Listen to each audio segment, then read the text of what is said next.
స్వామి శరణం శరణం అయ్యప్ప. స్వామి శరణమయ్యప్ప. నాకు ఇద్దరు కూతుళ్ళున్నారు స్వామి. ఇద్దరికి క్యాన్సర్ ఉందని డాక్టర్ చెప్పిండు. అదేమి కర్మనో తెలియదు స్వామి. ఇద్దరు కూడా ఒకే రోజు మరణిస్తారని డాక్టర్ చెబితే నా కళ్ళ వెంట కన్నీళ్ళు చలచల రాలడం తప్ప ఈ నిర్భాగ్యుణ్ణి ఏమీ చేయలేకపోతున్నాను అయ్యప్ప. నేనేమి చెయ్యలేకపోతున్నాను. ఇద్దరు కలిసి పుట్టకపోయినా ఒక గంట వ్యవధిలో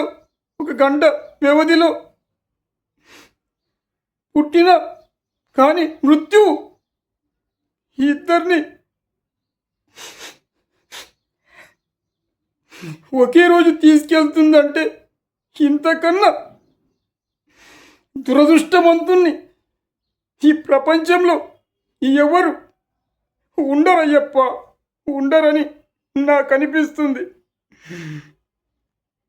స్వామి. అయ్యప్ప పెద్ద కూతురికి పెళ్ళి కూడా ఫిక్స్ అయిపోయింది. నెల రోజుల గడువు మాత్రమే ఉంది. కానీ అయ్యప్ప నేను నా కూతురికి అమ్మా నీకు క్యాన్సర్ ఉంది, నువ్వు నెల రోజుల్లో చచ్చిపోతావని నేనెలా చెప్పగలను? అలా చెబితే నా కూతురు ఏమైనా చేసుకుంటే నేను విషం తాగి చచ్చిపోతాను స్వామి, చచ్చిపోతాను. నేను బతకలేను స్వామి, బతకలేను. స్వామియే శరణమయ్యప్ప, శరణమయ్యప్ప.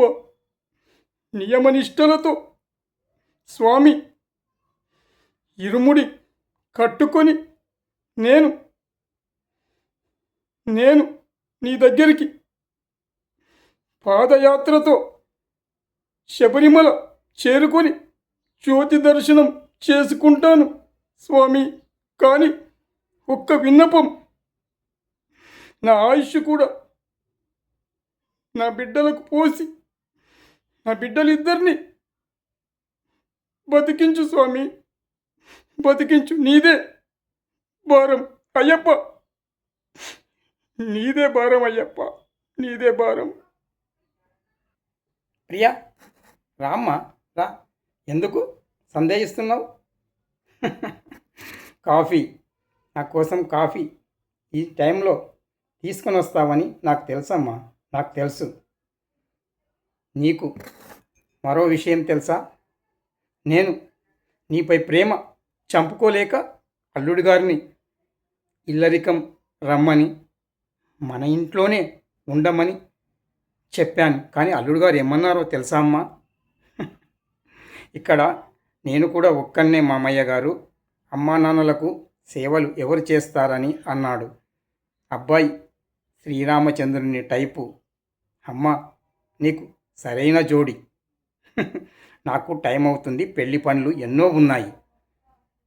నేను పెళ్లి పత్రికలు తీసుకొని రావాలి. నువ్వు జాగ్రత్త. నేను వెళ్తున్నానమ్మా, వెళ్తున్నాను.